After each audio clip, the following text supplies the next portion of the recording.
कहानी उस घर की है जहाँ बहू और बेटी को एक माना जाता था, लेकिन फिर।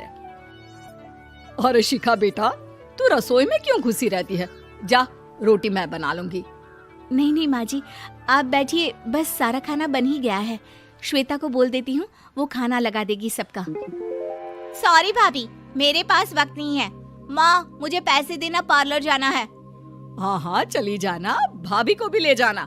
वो भी जाने को बोल रही थी पार्लर, पर पहले ना मदद कर दे उसके खाना लगाने में। देख माँ, वो बहू है, उसे बहू रहने देना, इतना सर पर मत चढ़ा भाभी को। श्वेता, ज्यादा मत बोला कर। बहू और बेटी में कोई फर्क नहीं होता है। जा जाकर काम कर। ननद को माँ का भाभी से इस तरह प्यार करना बिल्कुल अच्छा नहीं लगता। वो बार बार किसी न किसी तरह माँ को भाभी के खिलाफ भड़काती रहती, लेकिन कोई फायदा ना होता। एक रोज, अरे बेटे किशन, जा बहू को कहीं घुमा कर ला, सारा दिन घर में काम करती रहती है। हाँ हाँ माँ, हम लोग जा रहे हैं ना गोवा। अच्छा जी, भाभी ने तो हमें बताया भी नहीं। वैसे तो सारी पंचायत करती है, ये गोवा वाली बात क्यों छुपा गई हमसे? अरे क्योंकि उसे खुद नहीं पता था बहन। मुझे टिकट सस्ती मिल रही थी तो मैंने बुक कर दिया। हाँ शिखा, पैकिंग कर ले, संडे हम जा रहे हैं गोवा। दोपहर में शिखा पैकिंग कर रही थी कि सास आ जाती है। ये क्या बहू, साड़ियाँ? अरे गोवा जा रही है घूमने या फिर शादी में मायके हैं? माँ जी, ऐसा कुछ है ही नहीं, समझ में नहीं आ रहा क्या रखूं कपड़े में। अरे तेरी और श्वेता की साइज तो एक ही है, उसके कुछ मॉडर्न कपड़े ले ले, आकर लौटा देना। हाँ माँ जी, ये ठीक रहेगा। शिखा श्वेता के पास जाती है और उससे कपड़े मांगती है। ना जी ना, मैं अपने कपड़े ना दूं, वैसे भी फैल जाएंगे मेरे कपड़े, बहुत महंगे वाले हैं। शिखा मुंह लटकाकर कमरे में आ जाती है तो सास कहती है, चल तैयार हो जा, तुझे मैं शॉपिंग करा कर लाती हूँ गोवा की। बस फिर क्या था, सास बहू निकल जाते हैं मार्केट और एक से बढ़कर एक ड्रेस खरीद कर घर आते हैं। पहले बता देती कि नए कपड़े दिलाने वाली है भाभी को, तो मैं अपने ही दे देती ना भाभी को, मुझे दिला देती नए कपड़े। देख श्वेता, परिवार का मतलब सबके साथ रहना होता है, ना कि सिर्फ अपना सोचना। वैसे भी तुझे अच्छे संस्कार सीखने चाहिए। और रही बात कपड़ों की, तो शिखा, आज से घर पर भी तू मॉडर्न कपड़े ही पहनेगी। कोई जरूरत नहीं है ये साड़ी वाड़ी लपेटने की। अब क्या था, घर पर श्वेता और शिखा एक जैसे रहते।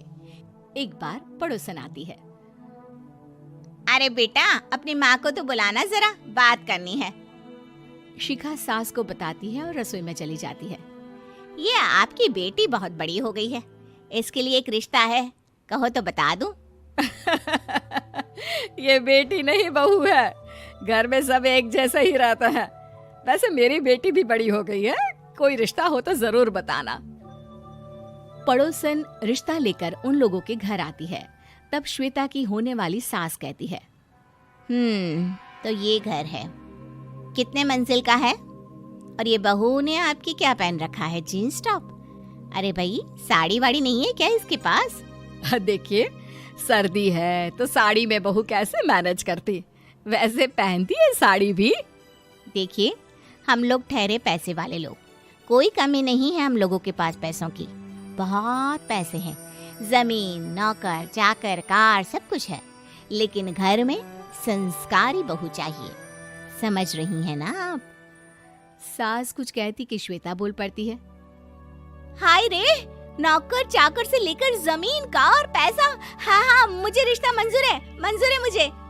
अरे रुक जा श्वेता, मैं बात कर रही हूँ ना। देखिए, हम लोगों के घर इतनी आजादी नहीं मिलेगी।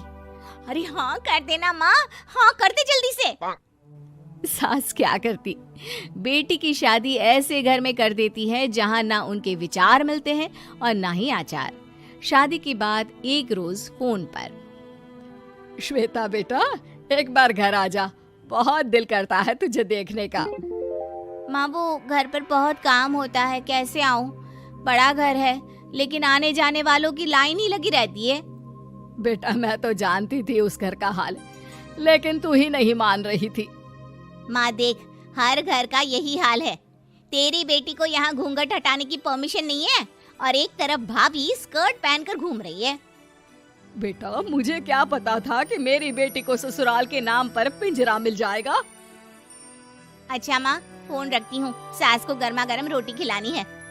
तुम लोगों की तरह नहीं कि एक रोटी बनाओ, एक सब्जी बनाओ, फिर सारा दिन फ्री होकर घूमो। सास फोन तो रख देती है, लेकिन सोच में पड़ जाती है कि एक तरफ बेटी जिसे कोई आजादी नहीं, वहीं दूसरी तरफ बहू जिसे देखकर लगता ही नहीं कि उसकी शादी भी हुई है। अगले रोज। शिखा, अरे ओ शिखा। हाँ माँ, क्या हुआ? कुछ चाहिए आपको? मैं जिम जा रही थी। जिम के कपड़ों में बहू को देखकर सास को घूंघट में अपनी बेटी का ख्याल आता है। देख बहू, घर में बहू की तरह रहा कर। इतने टाइट कपड़े पहनकर जिम जाना पसंद नहीं मुझे। जा जाकर रोटी बना। रोटी? माँ, अभी तो शाम के 6 बजे हैं, इस वक्त रोटी? अब क्या मेरे खाने पीने पर भी पहरा है? अरे जब मर्जी तब मैं अपने घर में खा भी नहीं सकती क्या? बहू को अजीब लगता है। वो समझ नहीं पाती कि जो सास कल तक इतनी सपोर्टिव थी, उन्हें अचानक से क्या हो गया।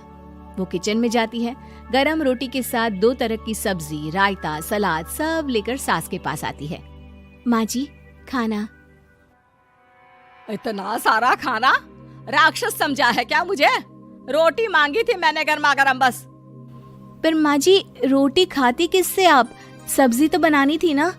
अरे भूख मर गई मेरी तेरी बहस से। जा जाकर काम कर, अंदर पूरी रसोई साफ कर। बहू अंदर चली जाती है। थोड़ी देर में श्वेता घर आती है। अरे शिखा, जल्दी से चाय ला, पकवान बना, मेरी बेटी आई है। अरे नहीं नहीं माँ, ड्राइवर बाहर खड़ा है। मैं तो घर का कोई सामान खरीदने के बहाने यहाँ आ गई हूँ, मुझे जाना होगा। अरे बेटा, पर कितने दिनों बाद देख रही हूँ तुझे। रहने आ जाना 2-4 दिन के लिए।